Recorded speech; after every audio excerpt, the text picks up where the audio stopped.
এটাই দিয়েছি নারকেল বাটা, কাঁচা লঙ্কা, শুকনো লঙ্কা, জিরে বাটা।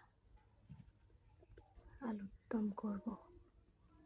তেল দিয়েছি কড়াই, চিনি দিয়ে দিলাম, রঙটা ভালো হবে তরকারির। এই যে চিনিটা মেল্ট হচ্ছে, এবারে সব মশলা দিয়ে দিব। নারকেল, জিরে, আদা, কাঁচা লঙ্কা, শুকনো লঙ্কা বাটা, হলুদ দিয়ে দিয়েছি,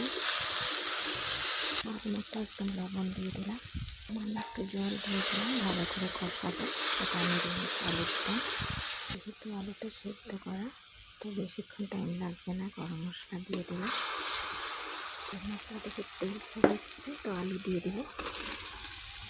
2 মিনিট কষাবো, তারপর জল দেবো। জল দিয়ে দিলাম। সাদা আলুর দম, লাস্টে একটু ঘি, কাসুরি মেথি, জিরে ভাজা দিয়েছি। সাদা আলুর দমের যে লাস্টে দেবোটা দিয়েছি বললাম, ওটা তাড়াহুড়োই আর দেখানো হয়নি, কারণ উনুনের আগুনটা জোর জ্বলেছিল।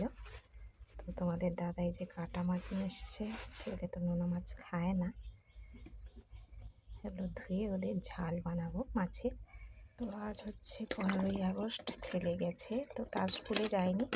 স্যার দেখেছিলেন, স্যারের স্কুলে চলে গেছেন।